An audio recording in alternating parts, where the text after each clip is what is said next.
আসসালামু আলাইকুম। তো আজকে আমরা যে এমডিবি বোর্ডগুলো রয়েছে, যে ছয়তলা বিল্ডিংটা, তো ওই বিল্ডিংয়ে আজকে আমরা এমডিবি বোর্ডগুলা লাগাইলাম এবং কি সার্কিট ব্রেকারগুলা লাগাইলাম এক এক করে সবগুলা। তো আমরা আজকে শুধু একটা এমডিবি কালেকশন করছি, আর বাকি 4টা এমডিবি আপনার কিছুক্ষণের ভিতরেই কালেকশন করব। তো আপনাদেরকে দেখার চেষ্টা করতেছি।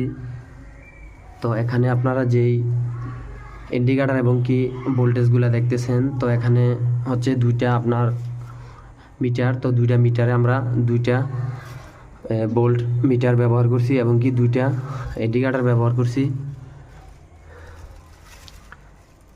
তো ভিতরের অংশটা আপনাদেরকে দেখার চেষ্টা করি। তো ভিতরে আজকে একটা এমডিবি সম্পূর্ণ করলাম কালেকশন করে। তো কাজটা কেমন হলো অবশ্যই আপনাদের মতামত জানাবেন।